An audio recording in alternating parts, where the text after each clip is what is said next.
How's it going, everyone? So are you wondering when you could pre-download Monster Hunter Wilds to your PC, PS5, or Xbox? We got those answered for you today. And also, we're going to have a reaction about the review for Monster Hunter Wilds. So without further ado, let's get it. So if you're wondering when you could pre-download Monster Hunter Wilds to your PS5, you can do it 48 hours before launch in your region.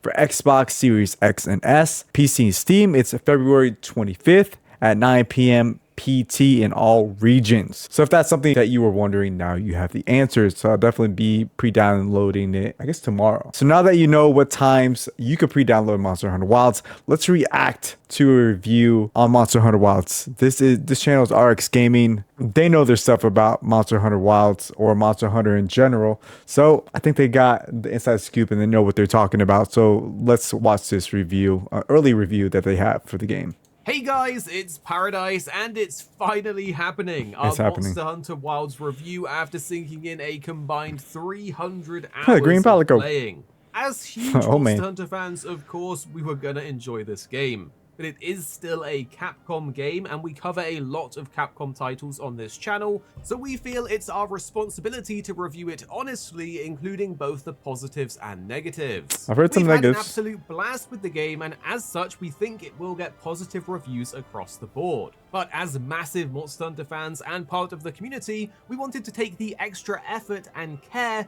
to point out the issues that you, the rest of the community, would want to know before jumping in. We'll only be using trailers and early game footage, so there won't be any spoilers here. And to be clear, Monster Hunter Wilds is amazing. That's but what it's I've heard a lot. exempt from criticisms that we will point out. If you're a massive Monster Hunter fan, most of these won't impact your enjoyment, and you're still going to have a blast. But as we progressed through the game, there were some things we didn't expect. Basically, some things in the game were not what we thought they would be like. So let's get into things, starting with what exactly Monster Hunter Wilds is. Of course, it's a Monster Hunter game, but this time it takes us on a story journey through the Forbidden Lands as you travel with a mysterious lost boy, trying to reunite him with his people. Along the way, you'll venture through dramatically different environments, witness dynamic weather shifts, and of course, hunt down some incredible monsters. The monsters look badass in this game, I gotta say. What out about Monster Hunter Wilds is how much more of a story-driven experience it is compared to past games.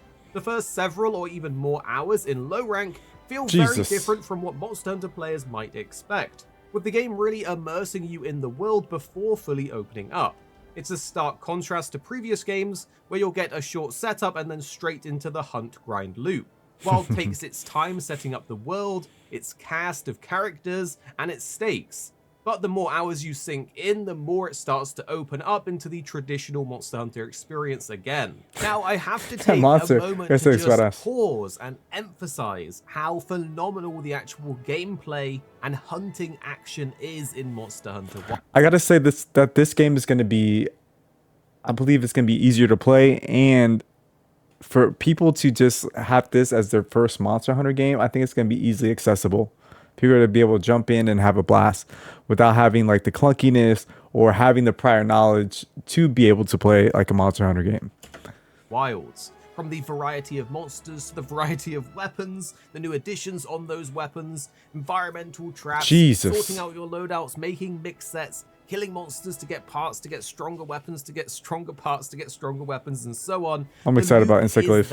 It's as satisfying as ever, and just hitting things with your weapon, experiencing those monsters for the first time, fighting their harder variants when you get later on into the game, and so on, is just so good. If you like Monster Hunter and its formula at its core, the gameplay here is going to serve you massively, and you're going to have an amazing time. Imagine all of the things you like about Monster Hunter gameplay, but with an actual story that's front-loaded in the game that gives you actual lore and purpose to your hunter and attachment to the characters of your hunter even more than I'm pumped about this game, man. Simply put, if you enjoy hunting in previous Monster Hunter games, Wilds also does it very well. I think a good way to describe it is if you're looking for that Monster Hunter World feeling, then Wilds does deliver there. It's a worthy successor to World with some elements of 4U in here as well. It really is a fantastic mix with, of course, the added new mechanics that Wilds brings. The focus mode system allows you to more accurately control your character, just making the overall combat more fluid and feel better moment to moment, while also making that learning curve for new players even easier, as you don't have to worry so much about the orientation of your hunter. I believe this game's going to sell a lot. It's going to sell, and especially for like new players. I think a lot of new players are going to jump into this game just because the hype and Capcom. It's going to go big. My thoughts, my opinion. As focus mode does that for you. So while we will go through different elements of Wilds that it does both good and bad, I have to emphasize the gameplay, the core of the game, the thing that you're here for delivers and feels so good. This looks way better. The story is around 10 to 15 hours long, but keep in mind this is just the start of the game. It's essentially just low rank. This isn't where you're going to be spending most of your time anyway. And I will say those 10 to 15 hours were jam-packed with some awesome story moments. We can't talk too much about the story, especially late game stuff due to the embargo, but we will say there were some jaw-dropping moments, huge lore reveals, and for fans of Monster Hunter 4U, there was some exciting stuff. However, some of the final parts of the story did leave us feeling mixed. While the story itself and lore was incredible, absolute 10 out of 10 stuff, it brought back memories of how Monster Hunter Stories 2 handled Altura at the end, and hopefully this can be expanded on in future title updates. The hunter being voiced, though, was an excellent addition.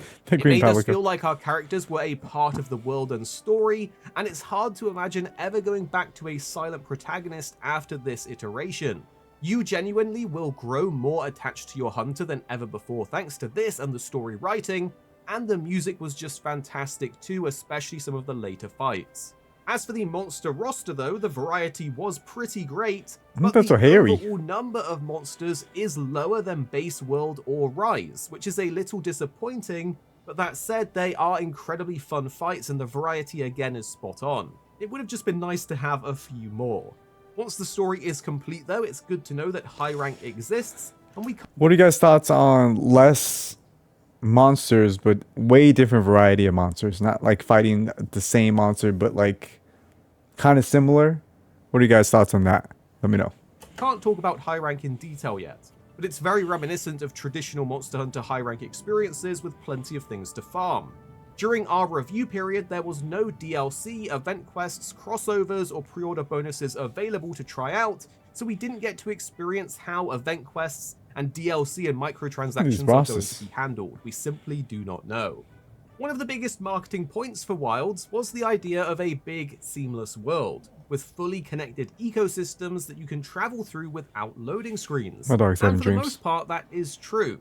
Now the thing is, if you're someone who enjoys exploring the maps in games, Wilds has some really diverse areas with a lot of awesome ecosystems, monsters to observe, and overall some areas just look fantastic. Going out into the world really can lead you to getting lost as you... I feel like this game is immersive, like 2 times more immersive than like Worlds. Is that just me? I feel like I'm actually in like a forest right now. It's like the canopy overhead. I just feel like way more immersed, I believe. You just explore and feel immersed in Monster Hunter. There's really awesome things that you can just witness if you just happen to be somewhere at the right time. The weather shifting is pretty fantastic as they dynamically change and everything looks different all around you, and overall the world just feels so good to be in. I have to point out though, while you can collect the endemic life, there isn't anywhere to display it, and you don't have a house or a home that you can outfit and customize, which is a bit of a shame. Well, that's true. But the actual world itself is done very well, and I really enjoy my time just wandering around in it.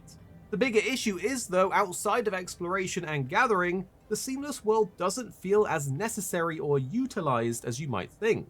Most of the time, you'll still just be launching quests either via Alma or from your tent, kind of similar to how you would in past games. It's easier and faster to just fast travel between areas and just hunt traditionally by posting quests, rather than running out into the world all the way over to a monster and then hitting it until the quest starts. And while there is the environmental link system that does allow for some seamless co-op play out in the world, in practice you will likely just use the link party or lobby system to launch hunts together, making the seamless world feel like a bit of a missed opportunity.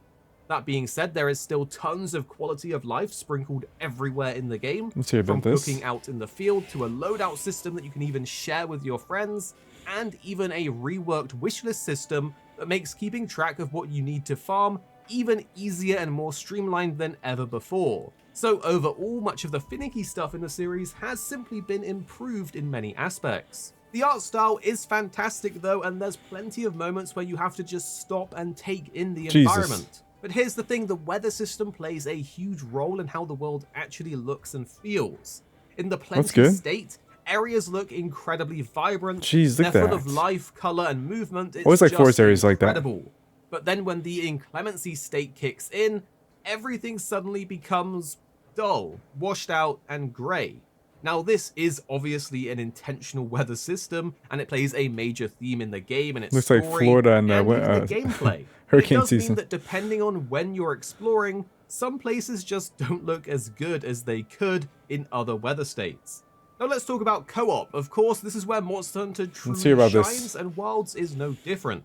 Taking down massive monsters with friends, reacting to each other's clutch moments, laugh. If you guys play this game, are you gonna play it co-op or solo, or like mainly solo and co-op here and there? Let me know. Laughing at your buddies and their failed attempts, coming up with new strategies on the fly, and I'm gonna do both, where the magic's for sure. And Wilds delivers that same feeling of hunting with friends. But unfortunately, when it comes to story co-op, it is still a staggered and frustrating experience, even though it's ultimately worth it. It's slightly improved from previous games, but it's still not where it needs to be. In Wilds, the link party system allows you to group up with up to 4 players, and every quest that you do will automatically send invites to your link party members. It's a great and streamlined improvement, so you don't have to post and join everything from the quest board. But the way that story quests work is kind of like Monster Hunter World again. Oh no. You watch the cutscene alone, the hunt starts, and then others can join on you, or you can join others, but it is streamlined with that party link system. Once the hunt is then done, you get your cutscene solo again, and you're sent back to your own world. You can't just play through the entire story in co-op seamlessly. No. And if you do try to join your friends to experience that hunt together in the story, if you get hit at any point while trying to join, you have to try and accept that invite all over again. It's needlessly frustrating, and we really hoped this would be more streamlined for a smoother co-op experience in the story. But that is just the story. If we're talking about hunting in co-op with no story progression involved, then the overall co-op system is greatly improved with 100-player lobbies. I was really hoping they would fix that, kind of like Destiny or something like that, where you were able just to play the game like in a pack or in a group. But I guess that game is more focused on like multiplayer or co-op than like a single player. But the story is very cohesive in that manner. Squad lobbies, the link party, and environmental link system, more like that. Meaning co-op hunting is a blast and a breeze, but story co-op is lacking. I think if they just made it so that you can smoothly group together and transition through the story and cutscenes as a group instead of individually, it would just make the co-op and the story experience so much better. Perhaps they could even tie the other hunters into the background of the cutscenes and just make you feel like you're part of a group as you're going through the story seamlessly. It's not like a huge problem, but having to constantly leave and rejoin each other mid-hunt as you're going through these cutscenes and story moments is just a little annoying. So if they could smooth that out, it would be the ultimate story experience for Monster Hunter. Another thing I have to point out is the suspicious lack of the gathering hub. Of course, you have these massive 100-player lobbies, the link party system and all of that, and you have your base camps and the pop-up camps, but there is no traditional style gathering hub that you would normally see in a Monster Hunter game. So I do kind of miss that. Now, unfortunately, we can't talk about high-ranked weapons and decorations due to the embargo, but we can say that weapons and armor skins are a massive step up from World and Iceborne, even Rise and Sunbreak. There is a ton of variety and attention to detail, it's insane. Layered armor is also much easier to unlock as it's simply gained from crafting high rank gear, so fashion hunters when it comes to armor will be very, very happy. Nice. But layered weapon skins don't seem to be a thing, which is highly disappointing. I should also point out in the recent Play event they revealed some endgame details about Wilds, so I can confirm the existence of tempered monsters, frenzied monsters, and the Artian weapon crafting system. Now, of course, I can't show you any of this, but that's essentially a late-game crafting system as described in the Play event. But overall, there is that usual Monster Hunter stuff you would expect in high rank, like the tempered monsters, which are of course harder variants, and a thing to chase when it comes to finding these parts to craft these weapons that have different stats on them. The Palico system has also been streamlined, but in doing so, some of the depth and control over their tools, gadgets, and skills is gone. While they're still very fun to hunt with, you simply don't have as much control over them, but don't get it wrong, they're still super useful and entertaining to watch. Their gadgets are genuinely funny and cute once you unlock them, you just really have no control over anything. Now there are 14 weapons in total, just like the betas. Each weapon has new moves and generally more depth than previous games. That being said, outside of various balance tweaks and changes, the general flow of the weapons is the same as the beta, with the various improvements that Topida mentioned in the community update. I will say though, some weapons maybe didn't get as much attention as others, but that is subjective, and to be honest, I still enjoyed my time with each of them. I also want to highlight the cooking system, as it is worth mentioning because it's pretty cool with the portable barbecue, the new ingredient system and animations. It simply wouldn't be Monster Hunter without cheese? the food. Oh my god. But next, let's talk about the performance and graphics. We tested the game on RTX 4080s, 11th gen i7s, 32GB of RAM, and ran it at 1440p. To be honest, performance was all over the place. For me and 2.6, we have the same PC, but it ran much better than the betas for me, while it ran much worse for 2.6. For some of us, it had minimal issues, while for others, it had a lot of crashes and bugs. Even with the same hardware, performance was inconsistent, making it quite odd. On PC, we did experience some ghosting, frame drops, and crashes, while at the same time, you could have got lucky and had a smooth experience. Console performance for us is unknown as we've played on PC, and it is worth noting the HD texture pack wasn't available during the review period, so we think the game could look even better with that, but overall we thought the game looked great, at least during the weather period. If this is the final. I will point out though that the main issue I was getting was visual bugs where textures would fly all over the screen, making it kind of unplayable at times. So performance is just overall super inconsistent. Peppo even reached out to us as he was having these same issues and also uses a 4080. So again, performance is just variable even with the same GPUs and hardware. But my boy's coming out of the ground. The overall Monster Hunter Wilds experience was fantastic. It's an evolution of the series. The story focus is a great addition. The gameplay is as fun as ever, and it feels like Monster Hunter is going in the right direction. We had a blast. But there are some areas that feel like they could have been expanded or improved on, especially the co-op story experience and the seamless world not quite reaching its full potential. But as always, Monster Hunter is mainly about the gameplay, and in that regard, it delivers. The story and overall experience makes Wilds a top-tier Monster Hunter game. For our final 300 score, hours? we're going to give this a 9 out of 10. It's very close to a 10, but there's some obvious things holding it back, especially performance. Capcom have delivered an incredible Monster Hunter game this time around, but we do hope future updates will expand and improve on some of its aspects. Hopefully this was a helpful and interesting review to you, covering all the different aspects of the game that we experienced. So drop a like below if you did enjoy it, and subscribe for more Monster Hunter Wilds content coming your way very soon. Here at Arix Gaming, I'm gonna leave the link to this video in the description below. Maybe they could make a patch where the seamless co-op happens. I don't see like how it could be that much of a hassle to do so, but we'll see. All right, guys. So what do you think? What do you think about Monster Hunter Wilds? Are you guys gonna get Monster Hunter Wilds?